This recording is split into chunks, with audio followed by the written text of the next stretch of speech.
Bienvenue dans notre village virtuel où chaque entrepreneur est un artiste qui colore le monde à sa manière. À ta couleur, c'est le rendez-vous où on jase de storytelling puis de personal branding, mais avec une twist. On le fait au service des petites entreprises locales. Ici, on célèbre l'unicité. Chaque entrepreneur que je reçois a réussi à enflammer les réseaux sociaux avec son histoire puis sa personnalité unique en son genre. On va décortiquer comment ils ont réussi à tisser des liens solides avec leur communauté, à créer un impact majeur puis à forger une marque qui leur colle à la peau. Que tu sois à la tête d'une petite entreprise locale ou que tu sois un solopreneur, ici c'est ta nouvelle maison puis il y a une place pour toi dans notre village. En solo ou entre voisins, la porte s'ouvrira à des invités ou même à des figures locales qui ont réussi à faire de leur entreprise ou de leur petit coin de pays le nouveau point de rendez-vous de la communauté. Alors rentre, fais comme chez toi et laisse-toi inspirer. Salut à toi et bienvenue dans le nouvel épisode d'À ta couleur. Aujourd'hui, j'ai le grand plaisir d'accueillir une artiste peintre québécoise de renommée internationale dans notre village virtuel, Isabelle. Merci Isabelle Ça fait plaisir de m'accueillir dans ton atelier dont je suis venue quand même plusieurs fois dans le passé. Mais ça faisait un petit bout là, quand même que j'étais venue parce qu'il faut dire qu'on se connaît. Oui. On se connaît. Oui, depuis tes premiers pas dans la MRC, en fait. Ouais. Puis là, il faut dire, pour ceux qui savent pas mon ancienne vie, moi, j'étais agente de développement culturel et des communications. Donc, je portais 2 chapeaux à la MRC des Chenaux. Donc, c'est comme ça qu'on s'est connus parce que j'avais à baigner dans le milieu culturel, si on veut, notamment les arts visuels. Et on s'est connus, 2010? À peu près, mettons. À peu près. Ça fait longtemps. Une douzaine d'années. Parce que je me rappelle, la première fois que j'ai mis les pieds ici, ce n'était pas un atelier encore qui était ouvert au public, non. d'ailleurs. Non, c'était dans les projets. C'était dans les projets. Et là, depuis, il s'en est passé des affaires. Tu vas pouvoir tout nous raconter ça. Mais là, c'était quand même le fun pour moi de revenir mettre les pieds ici parce que c'est comme un endroit, disons pas fétiche, mais qui est de mon début de carrière aussi à moi. Tu sais? On a comme une longue histoire d'amour. Ah, c'est ça. Donc, voilà. Mais là, avant d'aller plus profondément dans notre discussion, mes auditeurs te connaissent pas nécessairement. Donc, je vais quand même présenter un petit peu une petite bio, plus une démarche artistique de ton côté. Donc, pour toi, puis tu pourras me dire si c'est juste. Tu me diras ça. Donc, d'accord. Pour toi, créer, c'est ton oxygène, c'est viscéral. Tu utilises uniquement des spatules pour peindre tes toiles. Chaque morceau de ton histoire est plein d'émotions et de liberté et d'énergie. Ça te caractérise. Tu joues avec les textures fortes et une vaste palette de couleurs et dont tu crées différentes ambiances. Ton inspiration est sans fin. Ton style contemporain, romantique, urbain, chic et facilement identifiable et a permis de te démarquer et d'émerger aussi de façon majeure sur la scène artistique internationale depuis 2016. Bravo! L'art de la spatule d'Isabelle est un mélange de cubisme, de pop art, de bande dessinée, de renaissance romantique, impressionniste, abstraite et contemporaine. Tu fusionnes ta propre dualité. Et c'est ce que j'aime. Tu maries glamour avec ton côté rebelle, parce que tu as un petit côté rebelle. Quand même assez assumé. T'apportes à ton art ta touche unique. Ça va bien avec le podcast ici, qui est à ta couleur. Donc, t'apportes ta couleur unique à tes toiles. Tu mélanges rêve, liberté, rue et luxe. Tout ce que t'aimes, tout ce que t'es. Puis tu continues à écrire ton histoire, une œuvre à la fois. Pendant plusieurs années, ton travail a séduit les Québécois de partout dans la province. T'as d'ailleurs gagné plusieurs prix aussi. Quelques-uns. Ah, une coupe. Puis rapidement, ton art a été représenté par des galeries d'art à travers le monde. Donc, tes pièces attirent l'attention des collectionneurs du monde entier. Et cette histoire d'amour semble être que le début. J'ai vraiment le feeling encore d'être devant la pointe d'un iceberg. Il y a comme de quoi d'intuitif, que je ne sais vraiment pas encore où est-ce que ça va aller tout ça, mais on dirait que plus ça grandit, plus il y a de potentiel et de possibilités. Tu sais, fait que je continue à naviguer là-dedans. Comme si... Ah oui, OK, comme si, là, tu sentais pas que tu étais rendu à une étape de développement ou assumé. Mais quand même assumer, je sais que j'ai ma place sur ces marchés-là, je le sens dans l'œil des galeries, des gens que je rencontre. Je sais que j'ai ma place, mais ça reste un milieu qui est tellement vaste que j'ai l'impression que il y a encore tellement de possibilités puis de choses à accomplir puis à faire que ça me fait encore vibrer autant. J'ai l'impression qu'il y a encore tellement de montagnes à gravir ou de possibilités puis d'expansion que je me dis rendu là, quand on dit sky is the limit, là, c'est comme ça je le file encore. C'est wow, ça, me semble que c'est un bon feeling. Oui, c'est vraiment un bon feeling. Puis, tu sais, à toutes les fois que je voyage puis qu'il y a des portes qui s'ouvrent, je le sens, la vibration, que je suis vraiment sur mon X. Tu sais, puis on dirait que plus ça se consolide, plus mon X est clair, puis plus ma voix, elle continue, puis elle continue à s'embriquer, puis me surprendre encore, puis m'amener ailleurs, puis...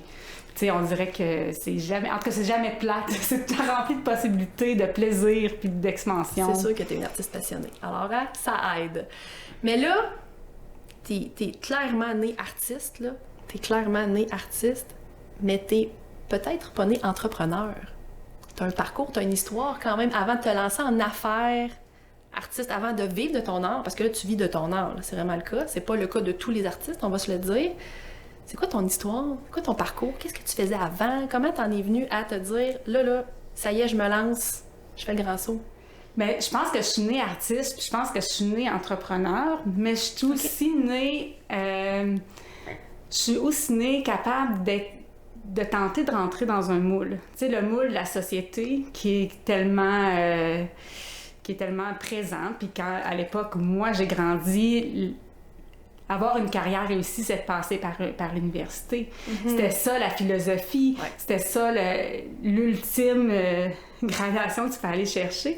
Fait que, tu sais, avec mes résultats scolaires, tu sais, la petite fille qui essayait de plaire, qui essayait d'aller chercher cette approbation-là, spontanément, j'ai suivi ce chemin-là. Je me suis pas posé la question si mes passions, tu sais, si ça pourrait être un travail pour moi créer, c'était du plaisir, c'était des passe-temps, c'était des passions, mais jamais j'ai envisagé que ça devienne un métier.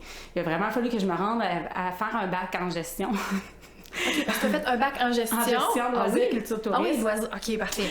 Donc, j'ai vraiment été par ce chemin-là, puis je me suis comme rendu compte, mais... je me suis vraiment rendu compte après qu'à un moment donné, quand il y avait de la créativité dans mon travail, ça fonctionnait. Quand il en manquait, ça fonctionnait plus. Puis à un moment donné, je me suis posé la question un peu pourquoi. Puis c'est là que je me suis rendu compte que c'était mon oxygène, la créativité, puis qu'il fallait que ça soit à temps plein dans ma vie pour que je puisse, moi, m'épanouir. Fait que, tu sais, j'ai choisi de sortir de la boîte, de vraiment... quitter un poste permanent que j'adorais quand même. Je suis responsable d'un service de garde dans le milieu scolaire. Oui. Donc, j'ai vraiment quitté mon équipe école, le cœur gros pour essayer de voler de mes propres ailes puis de prendre des risques. Mais je pense que de sortir de la boîte, de sortir du moule, d'être hors de salle de boxe, c'est la meilleure décision que j'ai pu prendre pour moi. Mais puis quand j'y repense, tu sais, à 12 ans, je dessinais des BD puis j'ai vendu à l'école. Déjà, le chemin stressait. Là, je faisais des colliers, j'ai commercialisé. Il y a tout le temps eu ça. Puis ça, je m'en suis rendu compte quand j'ai été nominée comme entrepreneur suite à mon lancement de carrière. Quand j'ai gagné des prix d'entrepreneuriat ici dans mon patelin. Puis là, j'ai fait comme... En réfléchissant, je me suis rendu compte que ça avait toujours fait partie de ma vie, mais que j'ai jamais envisagé que ça pouvait être ma vie, tout simplement.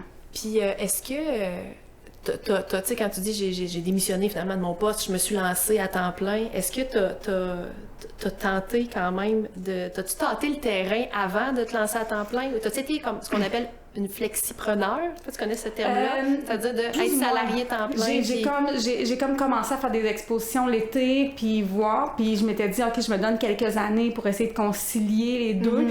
Au bout de quelques mois à peine, je savais que je ne pouvais plus revenir en arrière. Puis ça s'est fait vite. Puis quand j'ai donné ma décision, j'ai eu tellement de la misère à la prendre que quand je me suis fait offrir une sabbatique, j'ai dit non, je prends pas ma décision 2 fois. J'ai dit, là, c'est vraiment... J'ai tellement eu de la misère à prendre ma décision que là, je le vis complètement. Wow! Puis est-ce que, quand tu t'es lancée en affaires. C'était en quelle année, ça? On remonte à quand, là, quand tu as décidé vraiment... J'ai commencé à exposer en 2009. Puis j'ai donné ma décision ma démission en 2012. J'ai eu des congés de maternité au départ. Là, j'étais avec les enfants à la maison. Il faut dire un délai. que tu as 4 enfants. Oui, j'ai 4 enfants. C'est important dans l'histoire à mentionner. Fait qu'il y a eu des congés de maternité à travers tout ça aussi. Là. Oui, puis je pense que le besoin de créativité était encore plus là parce que là, avec les enfants puis un travail, là, de la place pour tout ce qui est artistique, ben il n'y en avait plus beaucoup. Fait que c'est sûr que Je sais pas, le besoin s'est fait sentir plus fort. Plus criant, comme si là, ça devait, là, absolument. OK, intéressant. Puis, est-ce que c'est à partir de ce moment-là, est-ce que quand tu t'es lancé vraiment officiellement à temps plein, t'es arrivé sur les médias sociaux? Comment c'est apparu les médias sociaux dans ton parcours? Pas du tout, en fait. Parce que premièrement, moi, personnellement, j'étais pas sur les médias sociaux, puis ça commençait à exploser beaucoup, mais j'ai participé à une exposition où il y a eu un expert qui nous a dit de se protéger beaucoup parce que au niveau des droits d'auteur, c'est des œuvres. Hein. On parle d'œuvres d'art, là, c'est comme après ça, si tu les mets, t'as comme pas tant de recours, c'est vraiment délicat, le monde pourrait prendre les images, faire n'importe quoi. Qui mettent en garde. Là, des grosses mises en garde. Dans le début, on va se dire... Quand je voulais commencer, là, à en mettre, j'ai fait j'ai arrêté. J'ai comme juste tout mis ça sur la glace. OK. Ça a commencé de même. Wow, belle! Puis qu'est-ce qui t'a redonné le goût de... Parce que là, t'es très... On s'entend, là. Après la naissance de mon dernier, là, parcourir les expositions aux 2 semaines, un peu partout dans la province, c'était vraiment rendu ardu. J'ai comme eu besoin de revenir aux sources, de me stabiliser, d'être plus statique. Puis j'ai pris un virage web. Donc là, les médias sociaux ont embarqué avec un site d'achat transactionnel, tout ça, là, on a comme embarqué tout ça. C'était quand même assez avant-gardiste, c'était en 2014. Transactionnel en art en 2014, c'était quand même assez innovateur pour un artiste, souvent des galeries qui étaient rendues. Mais puis ce qu'on avait sous-estimé, puis ce que j'avais sous-estimé, c'est d'ouvrir une porte sur le web. Ça ouvrait une porte sur le monde. Oui, parce que c'était pas dans mes plans. Du tout. Hey, quand on pense aujourd'hui, où est-ce que t'es rendu quand même, hein? Ça a été assez rapide. En 2016, j'ai commencé à exposer à l'international. J'ai commencé à avoir des offres. Ça a commencé à germer par ma présence sur les médias sociaux, par ma présence en ligne. Ça a vraiment fait une explosion de possibilités. Puis moi, mon but, c'était d'être maman à la maison avec un temps partiel. Mais là, ça a comme complètement pris un virage complètement inattendu de fil en aiguille. Mais ça a commencé avec de la présence sur les médias sociaux. Ah oui, c'est comme ça vraiment que ça t'a propulsé, comme on dit, que les portes se sont ouvertes. Ah, vraiment? De le dire. OK. Vraiment. OK. Il y en a eu du chemin quand même qui a été fait depuis, je me rappelle, en 2010, où est-ce qu'on était ici avec les médias. Hein? On était avec les médias, puis on annonçait que tu ouvrais ta galerie. Oui, la boutique en ligne, la galerie. Tout ça. Quand même, incroyable. Est-ce que c'est toi qui s'occupe de ta création de contenu? Parce que j'ai entendu dire qu'il y avait des grandes filles dans le portrait. T'es une fille? Oui, mes filles sont employées ici. Puis là, c'est Daphné. C'est depuis au moins 1 an qui s'occupe des médias sociaux. Elle a quel âge, Daphné? Daphné, elle a 14 ans. OK. Fait qu'elle a commencé à explorer les médias sociaux à 12. Mais c'est quelqu'un, premièrement, elle a des cours de photographie dans son sac à dos. Fait qu'elle a vraiment elle est super bonne en photo. Elle a un œil esthétique de fou. Fait qu'elle fait aussi tout ce qui est... elle prend les photos des œuvres, elle prend des vidéos, elle fait le montage pour les reels, ces choses-là. Elle prend les photos, elle fait les montages. Quand on voit des montages sur ma page en contexte des œuvres, c'est elle qui a fait des montages Photoshop. Elle a vraiment elle a un super talent. Elle a vraiment un œil esthétique là, incroyable. C'est de la maman? Oui. C'est son côté artiste à elle. Ça passe vraiment par la photo, elle, actuellement. OK, fait actuellement, ce n'est que Daphné. Au niveau des médias sociaux, Juliette a transféré aussi qu'est-ce qu'elle faisait comme connaissance. Juliette est plus au niveau de d'autres types de tâches actuellement. Là. Le site web ou des choses comme ça. Mais il y en a pour tous les goûts dans une job d'artiste. Il y a toute autre tâche connexe, c'est quand même assez large. Fait qu'ils trouvent tout leur compte. Mais projet familial incroyable. Oui. mais ils s'en vont pas là à long terme. Tu sais, c'est vraiment, là, pour l'instant, ça ça convient, mais ils ont d'autres passions, d'autres genres de jobs aussi l'été. Il y a vraiment d'autres choses qui embarquent. OK. Fait que là, on peut supposer que tu vas perdre tes helpers éventuellement. J'ai déjà commencé à en perdre l'été passé. Fait que, c'est ça. OK. Puis comment t'abordes ça? La possibilité de reprendre en main? J'en fais encore, mais tu sais, je fais pas la planification, je monte pas le visuel actuellement, mais c'est encore moi qui écris mes textes, mais pas les plus petits textes qui accompagnent des images, mais j'ai vraiment connecté avec un besoin d'écrire dans les dernières années qui ne fait que grandir. Donc, ces textes-là, ressentis, touchants, viennent spontanément. Puis c'est quand même des publications qui font hyper réagir puis qui viennent toucher les gens aussi. Donc, il y a comme un échange, une connexion qui se fait avec les gens qui est agréable puis qui est le fun pour moi aussi, mais c'est vraiment...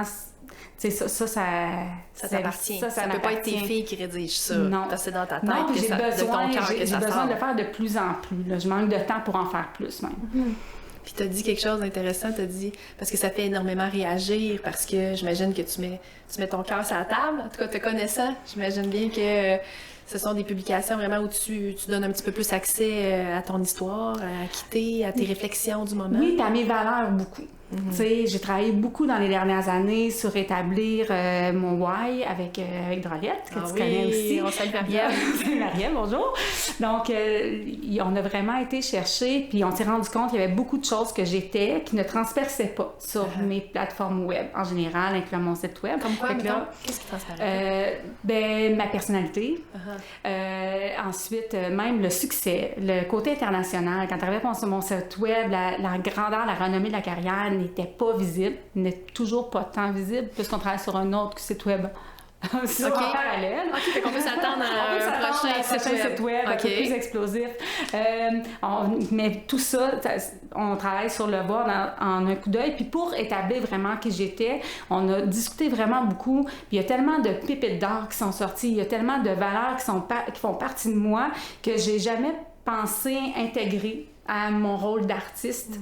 Puis que je me rends compte que j'ai beaucoup plus à apporter en ouvrant plus qui je suis, puis pourquoi je fais ces choses-là. Parce que, tu sais, il y a pourquoi que je fais, mais pourquoi j'ai ce type de carrière-là aussi. Comment que c'est arrivé, pourquoi je le fais, qu'est-ce qui me fait vibrer. Parce que non, c'est pas le succès renommé international que je veux aller chercher. Ça marchait avant que ça arrive, mais j'ai juste pas été capable de pas aller le chercher, mais je suis allée le chercher à ma façon, en partant à l'aventure avec 4 enfants, en cognant aux portes. Quand même.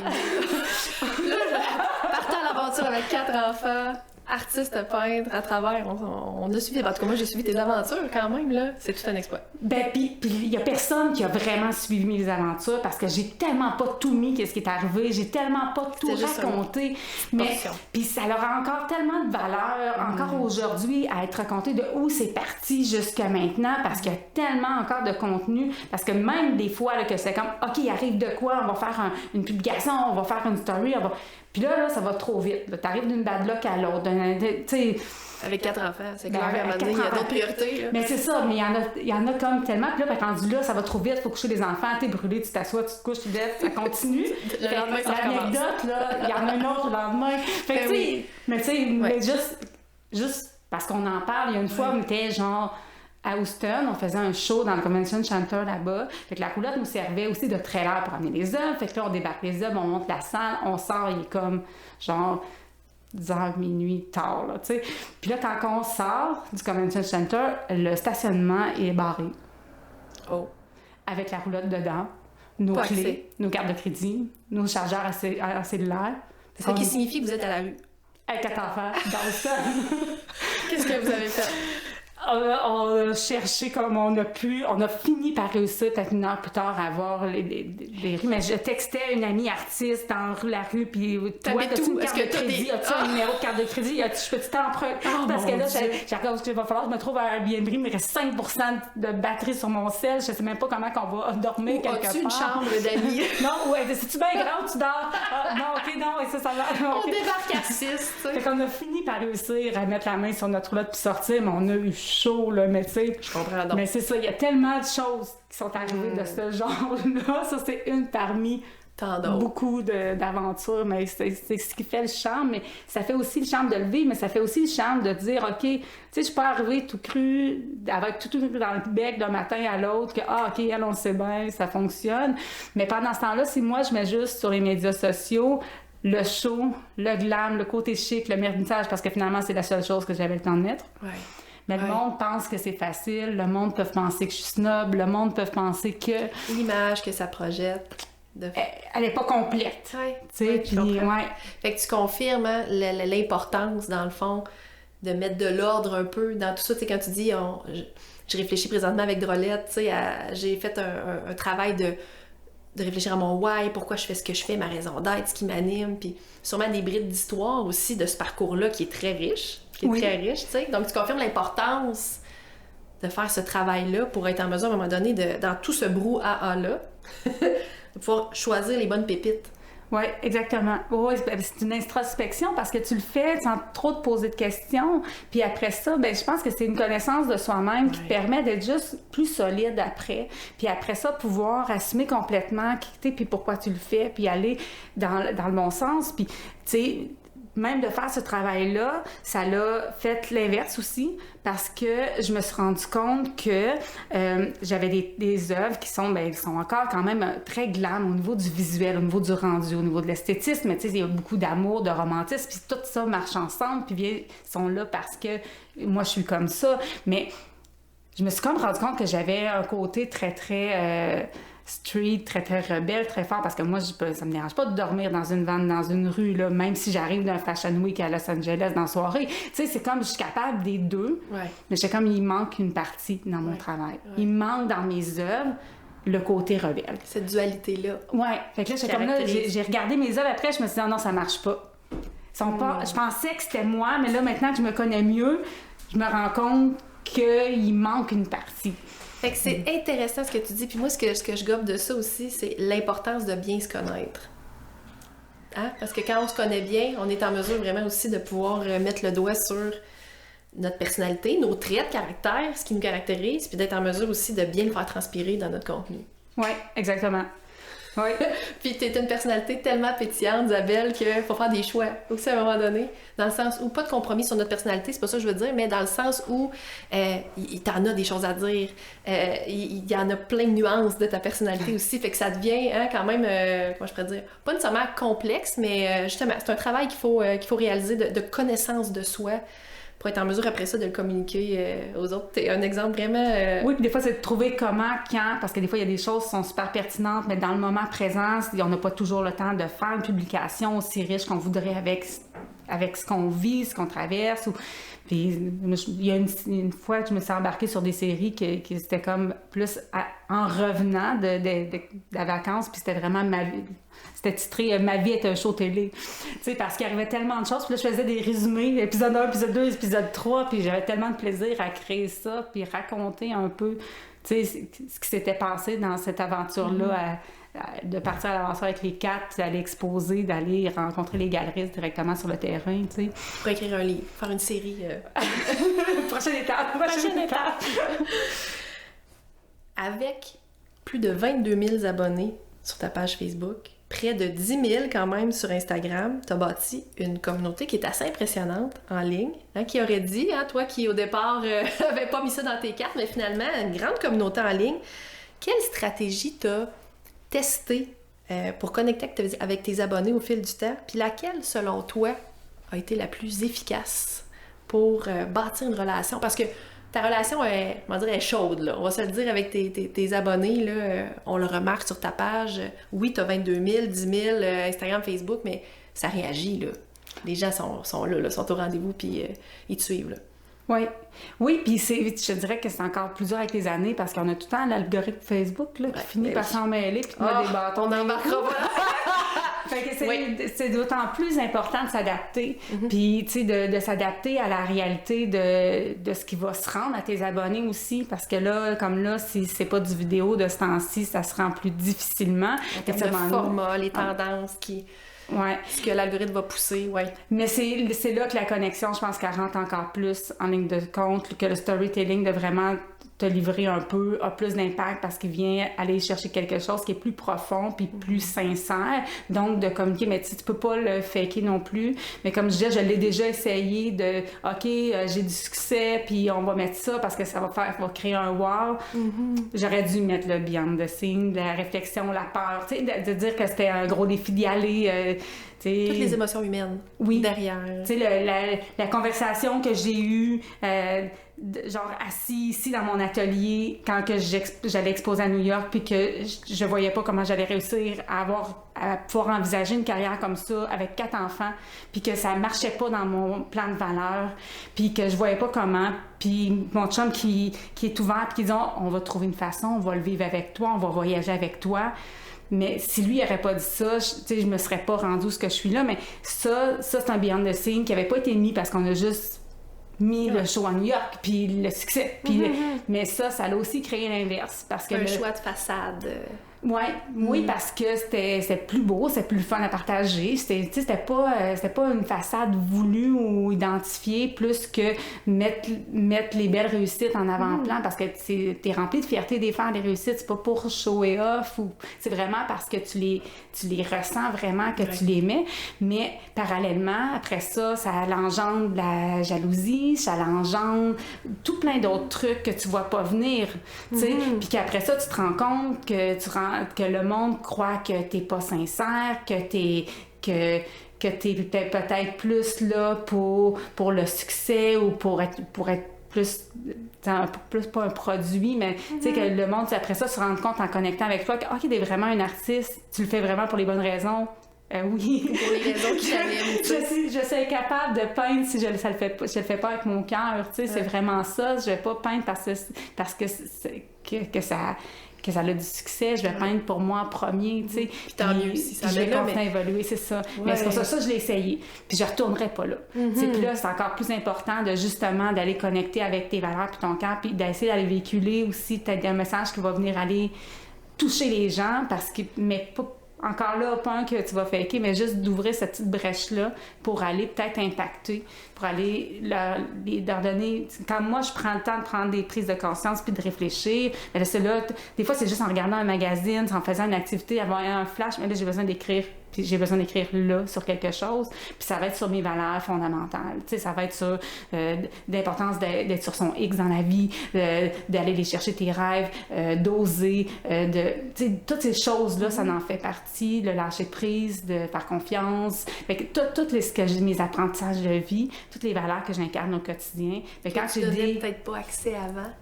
Non, puis je les connaissais peut-être pas, je les vivais, je les transcendais pas encore. Mais c'est en jasant pour faire le topo, comme là, j'ai fait comme, OK, il y a tout ça d'intéressant dans ce que je suis.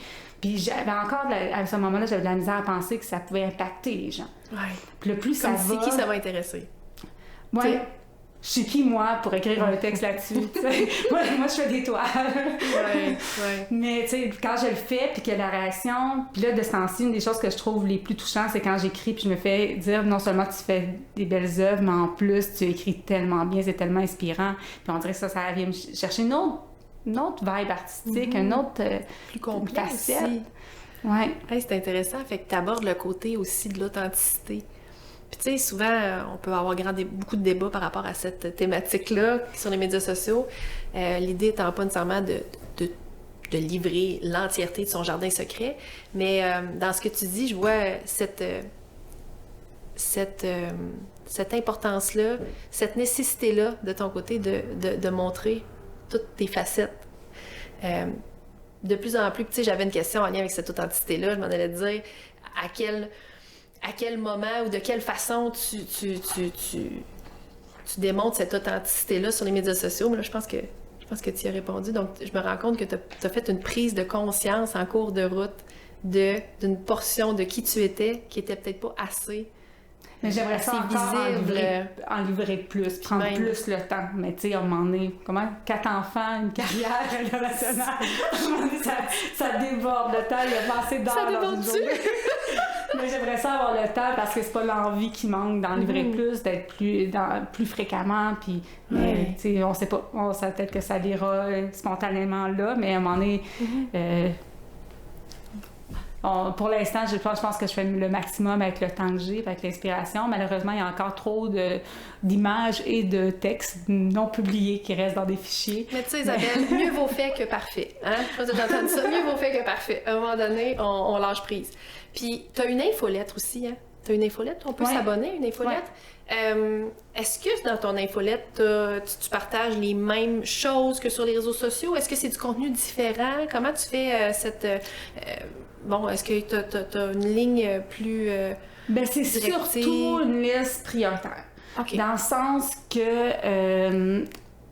on l'a dit tantôt, l'algorithme fait que c'est pas tout le monde qui voit ce que tu publies. Mais quand je fais des œuvres, quand j'ai des nouveautés, et que là, des fois, elles restent pas au Québec longtemps. Des fois, elles s'envolent vite vers ailleurs. Fait, tu sais... Puis des fois, quand ils sont partis, le monde sont comme déçus qu'ils soient déjà rendus à l'international. Fait que c'est vraiment... Le beau problème. Mais là, moi, je trouve ça triste quand je réponds aux gens puis que les autres qui sont pas à l'aise de la faire revenir. Parce qu'il y en a qui le font revenir, il y en a qui c'est pas encore dans le processus actuel. Mais tu sais, moi, si je les envoie puis qu'ils sont en forme, ils peuvent revenir. Tu sais, c'est pas... Moi, j'ai pas de problème. Je pense que c'est quand tu as un coup de cœur... Peu importe où ce qui est rendu, si c'est ton coup de cœur, c'est la tienne. Là. Tu vas vouloir la récupérer. Tu peux la récupérer. Là, ça se fait aussi bien que moi quand je les envoie. Puis tu n'achètes pas moins québécois parce que si moi j'ai réussi à avoir cette carrière-là, c'est parce que les autres vendent aussi. Fait que ça continue à encourager ce que je fais, à m'apporter à moi, pas nécessairement juste financièrement, mais de fierté puis de possibilités. Ça continue à être un achat local, même si la galerie n'est pas au Québec. Là. Parce que là, ça reste un artiste québécois. Là. Pour ceux qui nous écoutent là, présentement, quand tu dis j'envoie, parce que là, il faut dire que tu es représenté, tu as des galeries un peu partout à travers le monde, juste pour nous faire un peu un topo, là, t'envoies ça où, là? Mais là, j'ai des galeries au Canada, j'ai des galeries à Los Angeles, une galerie à Los Angeles, à San Francisco, en Suisse, puis au Japon, actuellement. OK. Enfin, tu couvres quand même... Ouais. Large. Puis ce qui est le plus beau, c'est qu'il y a une couple de galeries, c'est même eux qui sont venus me chercher. T'sais, soit qui m'ont vu en galerie ailleurs, soit qui m'ont aussi repéré sur les médias sociaux, ou tranquillement le mix des deux, parce que s'ils me voient ailleurs, après ça, ils me suivent. Là, quand ils me suivent, à un moment donné, j'ai beaucoup d'approches, puis ça vient aussi de la visibilité que tu vas aller chercher. Je pense que la visibilité sur les médias sociaux vient vient appuyer la visite en galerie, parce qu'elle apporte aux galeries, puis la galerie apporte à l'artiste. Fait que, parce que la personne qui découvre en galerie peut continuer à te suivre. Fait qu'il y a comme une espèce de boucle sans fin qui s'installe entre le web puis les places d'affaires physiques, là, qui pour moi sont les galeries d'art. Un point intéressant dans le sens que toi, tu t'adresses dans tes abonnés à des consommateurs, des amateurs d'art qui veulent acheter des œuvres pour égayer leur mur, ou à des collectionneurs, mais aussi à tout ce qui est galeriste, monde de l'art, marché de l'art, qui aussi... Tu confirmes qu'ils sont... peuvent nous découvrir sur les médias sociaux. Ça t'est arrivé à toi? Oui, plusieurs fois. La Suisse sont venus me chercher, le Japon est venu me chercher, mais elle m'avait vue, elle, à New York avant. Mais après ça, elle a continué à me suivre sur les médias sociaux. Puis j'ai eu une offre pour être en galerie à Montréal pendant que moi, j'étais en Floride. Tu sais, puis qui est venue me chercher aussi. Ottawa est venue me chercher aussi. Fait que, tu sais, il y a vraiment une porte physique, des fois, qui te voit, ou virtuelle, des fois, qui est appuyée par, OK, je l'ai connue virtuellement, je vais aller la voir. J'ai une galerie proche de chez nous, dans une ville où je visite. Puis là, ben, je vois l'étoile en vrai. Puis là, après ça, OK, je vais te faire une offre, j'aimerais ça t'avoir comme artiste. Fait que, tu sais, il y a... Tout ça est interrelié. Puis la présence physique, dans mon cas, compte puis fait une grosse différence, mais la présence virtuelle aussi, parce que ça va dans les deux sens. Des fois, c'est moi qui transfère un acheteur, un collectionneur directement à la galerie. Puis des fois, ben, ma toile est allée, elle n'a pas été publiée, puis elle se vend par elle-même. Ça fait qu'il y a de tout ça dans cette aventure-là qui rend tout ça magique. Là. Il y a plein de magie là-dedans. Il y a tout plein de magie. Mais là, donc, le parcours client, là, le parcours du client typique, il n'y en a peut-être pas justement un parcours typique, c'est ce que tu sembles dire, très atypique dans le sens que il y a des gens qui vont d'abord connecter avec ton œuvre, puis ensuite connecter avec toi en ligne, vont poursuivre, c'est-à-dire, ils vont poursuivre l'aventure, mais vont poursuivre la connexion en ligne, puis il y en a, j'imagine que c'est l'inverse, c'est-à-dire qu'ils te découvrent en ligne et qu'ensuite, ils vont te voir peut-être en galerie ou en événement. Fais-tu encore des événements? Ça fait longtemps que j'ai pas fait d'événements. Je me concentre sur les événements internationaux, mais avec la pandémie, il y en a eu moins. Ouais, là, je serais... Puis là, ben...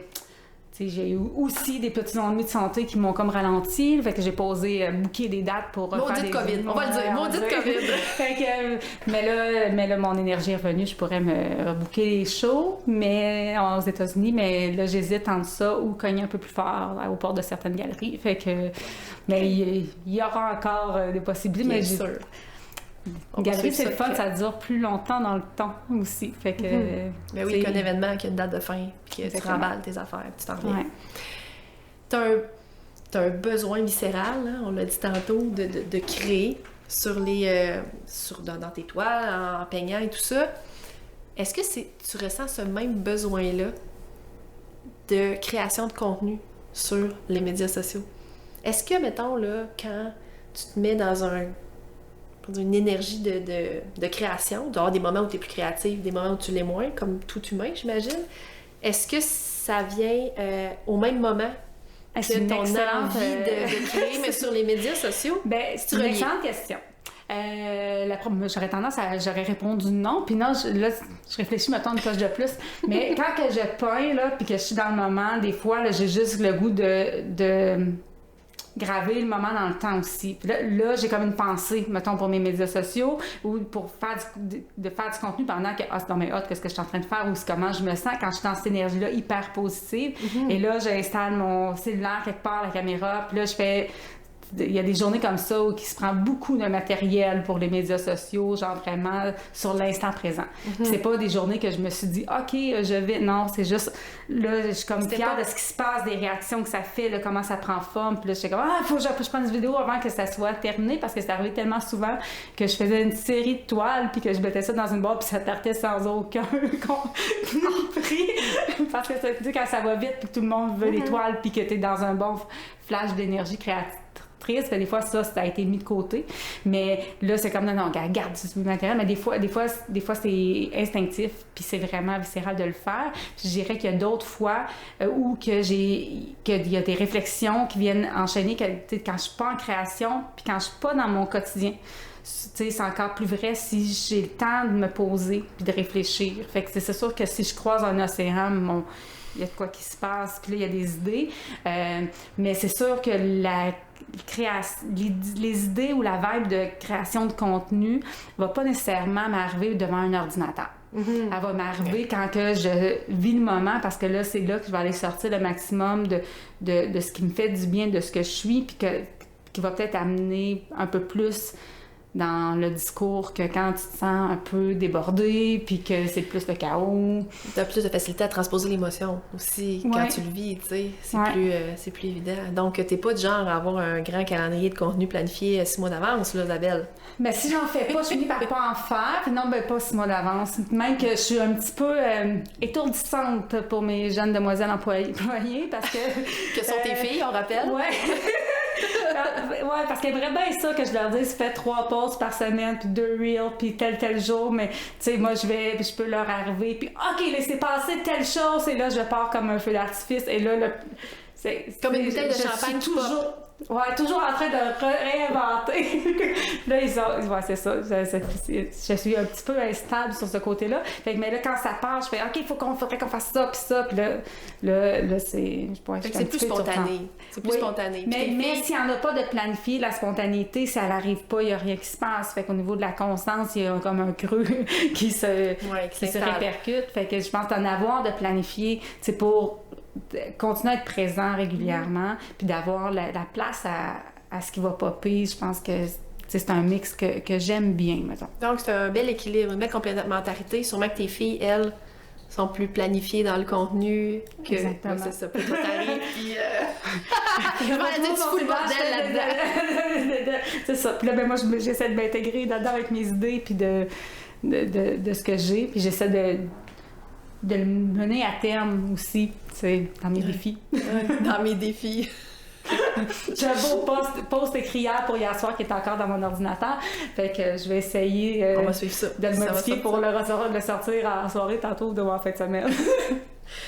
J'ai remarqué que tu partageais souvent tes réflexions à des moments clés. Là, je sais pas si tu as pris conscience de ça, mais j'ai remarqué que quand tu étais à l'extérieur du Québec, justement, en événement, tu parles, par exemple, de ton TDA, de ton état de santé, des hauts et des bas de la vie d'entrepreneur, tout ce qui peut se vivre en termes d'émotions, de famille, de défis de la parentalité, on en a parlé un peu.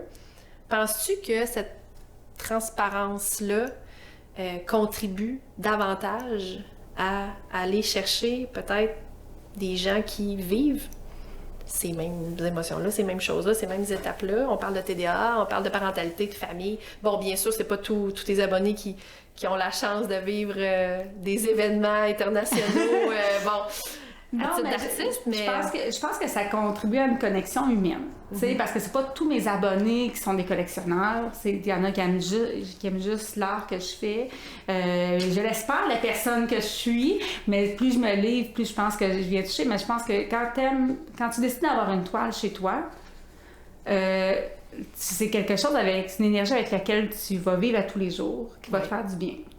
Fait que, tu sais, quand que la relation avec l'artiste n'est pas présente, la toile, tu peux quand même l'aimer puis ça va. Mais si un moment donné, pour une raison X, puis je l'ai déjà vécu, de voir quelqu'un qui m'a conté ça, d'une relation qu'il avait eue avec une artiste, qui m'avait dit, j'étais pour acheter de cet artiste-là, mais elle m'a fait des commentaires tellement déplacés que ça m'a juste freinée. Ah oui. Parce que là, si tu as une mauvaise image de l'artiste, tu ne voudras pas l'artiste sur ton mur. Fait que je pense... Ah oui, bon point. Bon point, parce qu'il va être dans ton quotidien. Fait que si déjà, je pense que le monde qui veut avoir un Isabelle, c'est parce que esthétiquement, émotionnellement, tu sais, il y a quelque chose dans ce que je crée qui les touche, qui les rejoint, qui font qu'ils ont envie de vivre avec une parcelle de mon histoire ou de leur histoire, parce qu'ils vont se l'approprier chez eux. Mais... c'est sûr que si en plus, ils admirent la personne que je suis au final, bien c'est sûr que ça va donner une plus-value. Ouais. Mais elle n'est pas nécessaire, mais elle va apporter un plus. Mais effectivement, je peux peut-être réussir à toucher des personnes qui n'étaient pas à la base des collectionneurs, qui ne jetteront peut-être pas non plus, qui sont peut-être pas sur ma page pour ça.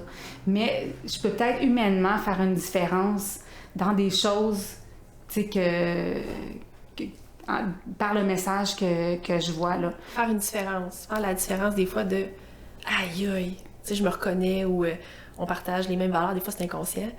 Mais ça peut faire une différence dans...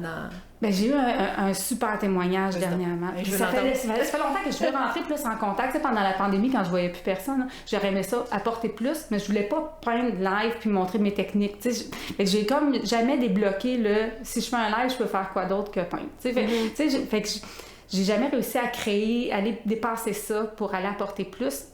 Puis je me suis tant dit, bon, ben, par ma carrière, parce que c'est sûr que j'amène, mettons, des gens à rêver que vivre de ton art, c'est possible, tu sais, de plein de petites choses comme ça. Ouais. Mais là, il y a quelqu'un qui m'a dit dernièrement que c'était un super beau commentaire, que c'était super beau de me voir aller, puis qu'il était super fier de moi, puis elle m'a dit, mais est-ce que tu réalises à quel point tu peux être confrontante? Oh, OK. À quel niveau? Là, c'est intéressant. Pourquoi? Ouais. Mais elle dit, toi, t'as osé sortir de ta zone de confort. C'est pas tout le t'as monde. Osé sortir de ce qui était confortable, d'une job à temps plein, puis d'aller chercher ce que tu avais vraiment envie de faire. Mais tu sais, elle dit, quand que nous, on n'est pas capable d'avoir le guts, de le faire, ce pas-là, de quitter notre zone de confort. J'ai demandé, j'ai dit, mais est-ce que tu es bien dans ta zone de confort? Parce que tu peux être bien dans ta zone de confort. Mais elle dit, c'est ça, non. C'est ça que la confort, justement.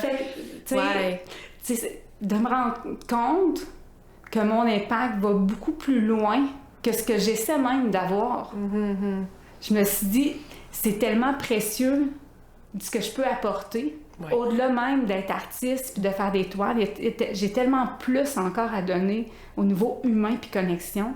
Puis c'est juste une preuve que moi, c'est comme un message que je peux vraiment faire une différence encore plus que ce que j'essaie de faire là. Oui, faut pas priver les gens de ce que tu as à dire, de ce que tu as à démontrer. Puis peut-être bien que cette personne-là, à un moment donné, va le faire, ou peut-être pas, mais peu importe. Mais tu sais, juste avoir amorcé une réflexion, comme moi, amorcer une réflexion sur comment je peux rentrer encore plus en contact, comment je peux faire encore plus une différence. Puis ça, c'est une personne qui te l'a dit. Ouais, il y en a plein d'autres qui disent pas que tu sais pas, que tu as un impact sur ces personnes-là aussi, tu sais. C'est fascinant quand tu y penses, ça peut être... Surtout que t'es quand même, on va se dire, t'es quand même connue, là, Isabelle, à travers, bon, en tout cas, à travers le Québec, à travers le monde. Donc, ça en fait des potentielles personnes que tu touches avec ton art, tes histoires. Oui, puis les médias sociaux, ça m'apporte ça. Parce que quand je suis en galerie puis j'expose plus, je suis moins en contact avec toute cette possibilité-là d'humain-là puis de connexion. Fait que, tu sais, quand je fais un post puis que le monde prenne le temps de faire un commentaire, c'est pas vrai qu'à cause que j'ai une carrière, ça me touche pas à chacun des commentaires puis à chacun des likes, tu sais, parce que ça vient justement donner une dimension humaine entre mon atelier puis les gens. Juste toutes chacune des interactions font la différence puis animent mes journées puis me font sentir peut-être moins seule dans un atelier. Mais oui, c'est ça.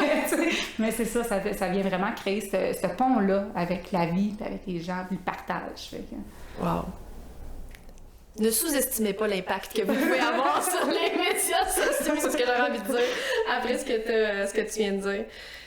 Quel conseil tu donnerais aux artistes, aux entrepreneurs, aux personnes, justement, qui peut-être qui n'osent pas soit se lancer ou donner accès à qui ils sont réellement de façon authentique sur les médias sociaux, de raconter leur histoire? Quel conseil, qu'est-ce que tu as envie de leur dire à ces personnes-là? Leur donner le petit élan peut-être qu'ils ont besoin ou pour le faire. Ose.